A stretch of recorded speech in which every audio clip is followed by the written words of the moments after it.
This is a special Walker Cup episode from the Back of the Range Golf Podcast, The Road to Hoylake, presented by AmateurGolf.com.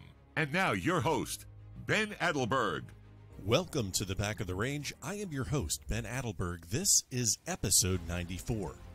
If you've been following along on AmateurGolf.com and all of the Back of the Range's social media channels, you're well aware of where I am right now. I'm at Hoylake in the UK for the Walker Cup matches. It's been an incredible experience thus far, and if I haven't done so enough already, please allow me to thank all the listeners here at the Back of the Range that have tuned in since we started back in January of 2018. Me getting here would not be possible without all your support, so I'm glad to be bringing you these episodes and these interviews while I'm here at Hoylake. I'm reporting daily blog entries on AmateurGolf.com, so if you'd like to get some up-to-the-minute information on the Walker Cup and everything that I've seen while I'm here, make sure you head over to AmateurGolf.com for my insider notes the entire week right up to the final matches.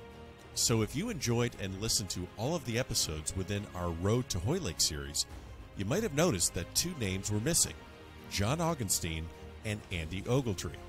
Well, I was able to catch up with them right before the U.S. team headed over to the UK last Friday. Just had a few quick moments with them both, but they clearly were not shy about sharing their thoughts about the final match in the U.S. Amateur and their selection to the U.S. Walker Cup team.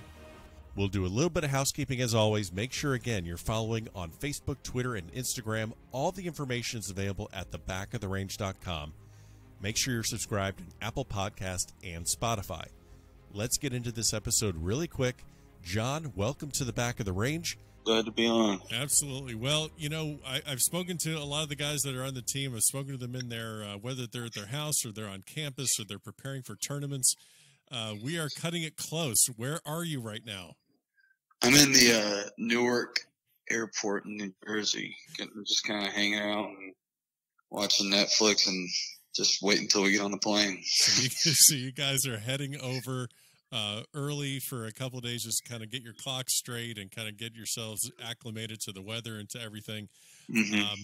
So what is kind of on this schedule of what you're going to be doing for the next couple of days before you actually tee it up in the Walker Cup matches? From my understanding, I've looked at the itinerary. I haven't really studied it, to be honest, so I don't know everything that we're doing, but I do know that due to the time change, we land Saturday morning at 7:15, and you know, from there, I guess we'll probably get breakfast and whatnot, and you know, kind of go to the hotel, kind of check in and whatnot, and then we're going to play at maybe 9 holes at a place called, I think, Wallasey Golf Club or Wallasey Country Club, something like that. Okay. And just try to stay awake as long as we can so that we can. I've been there. It's awful. You can't sleep. You just absolutely have to stay awake as long as possible. Right. Yeah. I've never been overseas, so I don't really know what to expect. I'm excited though. I can't wait to get over there. You know, obviously growing up watching the British Open and Ryder Cups over there.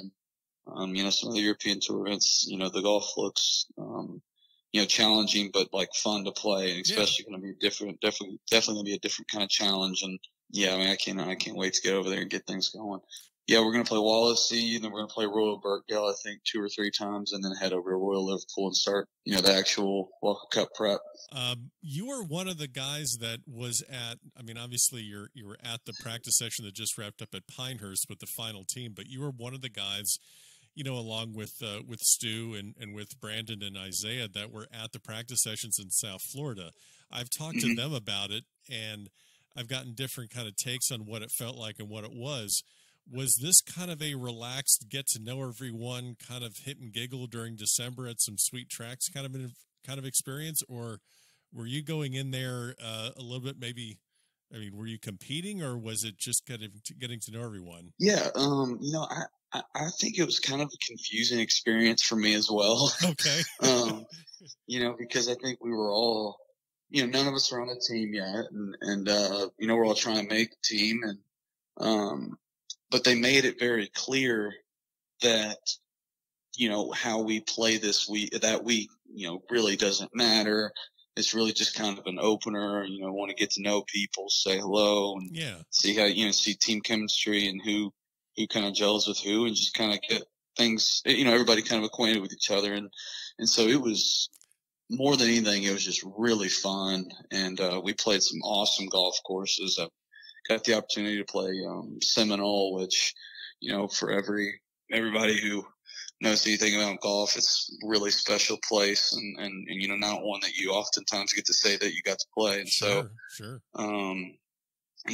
Having the opportunity to play some great golf courses and, in kind of middle of December, most of us are all kind of, not really playing much, taking time off, I just finished, finals week. And so, I'm just kind of decompressing. Yeah. None of us, well, except from, I guess, Stu, who's living in LA every day, freaking playing LACC. I guess he was a little sharp, but nothing wrong with giving the old man a little bit of the needle. I think it's fine. It's fine. but yeah, all of us were kind of had been not playing a whole lot. Yeah. So that was kind of nice to know that it wasn't very serious because none of us were in perfect form. And so if that would have been a qualifier, I don't know. Yeah. It would have been who was the best of the worst, I think. Well, it's a nice place to kind of hang and get to know everyone, especially those trends. Yeah. You're doing these practice sessions, and obviously the team format over there at the Walker Cup or at any Walker Cup is alternate shot. Mm-hmm. What in your mind, at least for you, that fits your personality, what for you makes a good alternate shot partner? Do you want someone that matches your intensity, or maybe someone that can maybe level you out, so to speak? I'm curious what your thoughts on. Yeah. What is your perfect match? And not mentioning names, of course, because it's still early, but like the type of personality. Yeah. I've had success with both kinds of, people playing alternate shot. I've played with some guys that are, a little more relaxed. No, I don't want to say relaxed, a little more, or a little less emotional than myself. Sure. And we've been very successful. And I've played with guys who were equally as emotional and also been very successful. And so, I think that the more than anything, you just want to play with somebody that you really enjoy. You don't want to, which all of us on the team are, have become good friends throughout the, coming months of hopefully making the team and also being at, college tournaments, amateur tournaments, we always see each other. And so all of us have known each other for a long time. So I really just think it's kind of who do you want to play with? Who do you really, like to play with? And I do think there's a little bit of strategy in that, you don't want to, in my opinion, you don't really want to put two maybe short hitters together. And, you don't want to put two guys that maybe aren't the most accurate. Yeah. Yeah, exactly. You want to have a little bit of difference there. Sure. But at the same time, I think the main focus is just playing with somebody that you enjoy being around and somebody that you can kind of gel with throughout the day. And, I think the most important thing in alternate shot is just, acting like you're playing your own ball, because as soon as you start thinking you got to hit a shot for your partner or for someone else is when you put pressure on yourself that's unnecessary and it can kind of turn bad. But you just play how you want to play and have a good plan and all. I mean, in the end, you're just playing golf and trying to win holes. So I think it's a really fun format. I've enjoyed playing a lot of alternate shot in the practices. Well, I heard about the beatdown you and Smalley put on at the Bears Club. So we destroyed Wolf and Mancino. Oh, I didn't know who you were playing against. I'm glad you elaborated on that. Thank you. I was kind of wondering who was on the recipient of that. I just thought I just thought it was you guys just going out. I didn't realize you're actually playing against another team. So we were playing Wolf and Mancino. I think they shot maybe 3 or 4 under, and I mean they didn't. I want to say, maybe don't quote me on this, but I don't think they won a hole. I think we covered every birdie they made, and obviously we got really hot. Well, I don't know about Mancino, but clearly Wolf has just been devastated by this. I mean, he has just not been able to move forward, and right. I mean, it really put a damper on his career. Yeah. Well, hopefully he could pick himself up by the bootstraps. Yeah. I know we got just a little bit of time. I wanted to ask you this one. I spoke with Stu Hagestad, and you know, he had the advantage over every single one of you guys where he has been through a summer season leading up to a Walker Cup.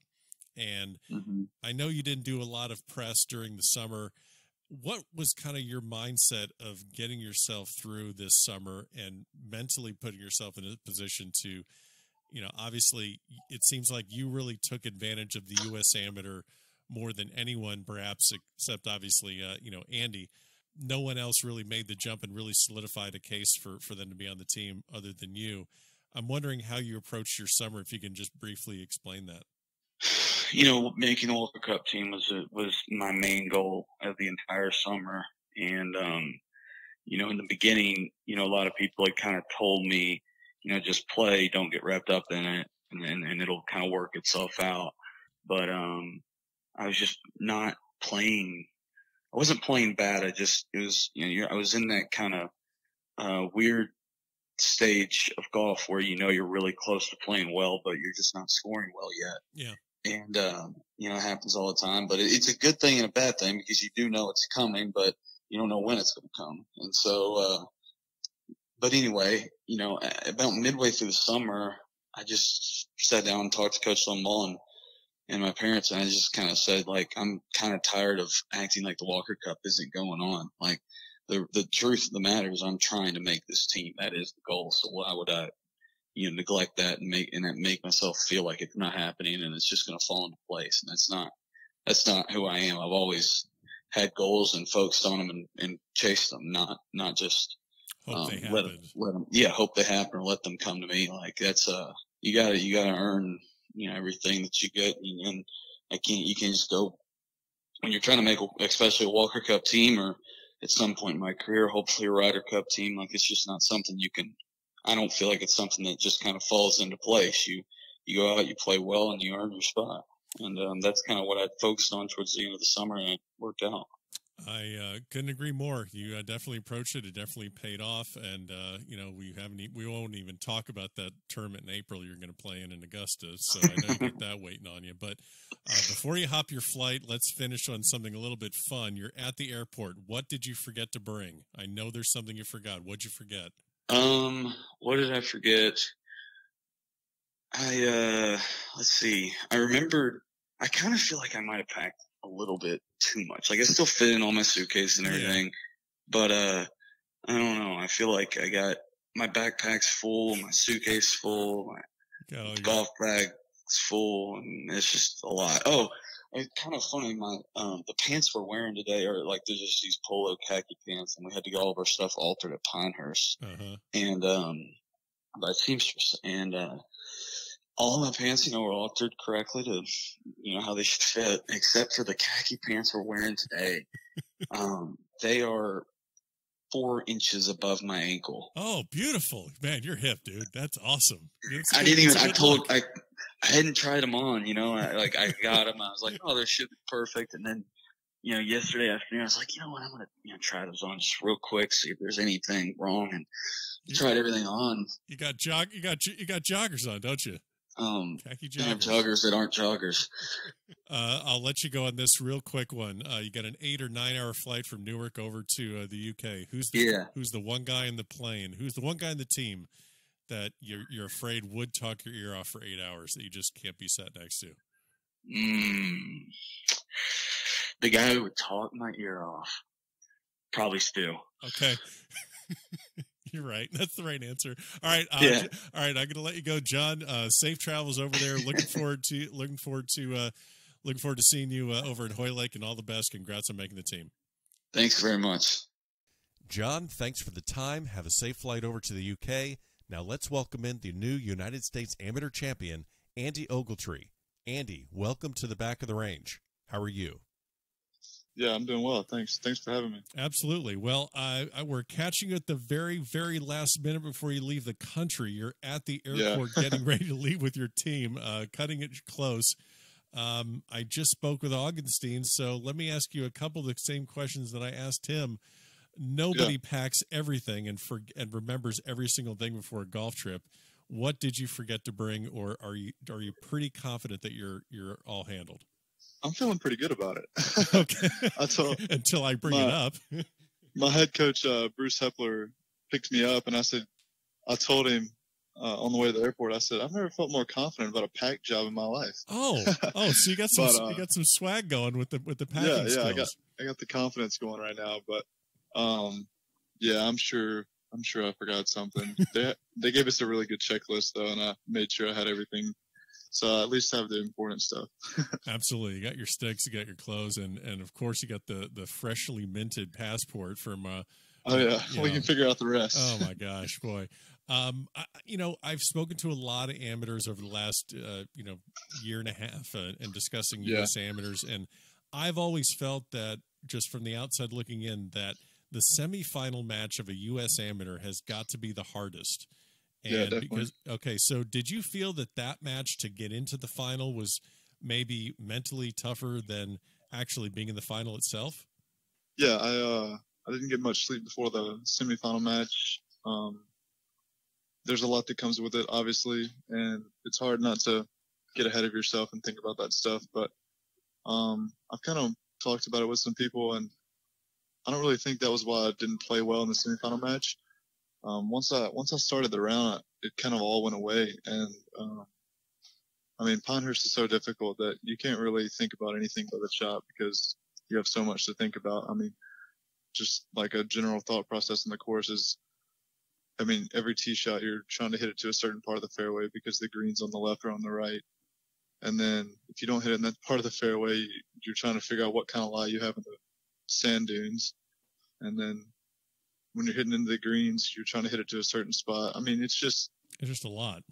It's a lot to think about, and it's hard to wander your mind because you have so much to think about on the course. So, honestly, I think the course being so difficult helped with nerves and getting ahead of myself. But,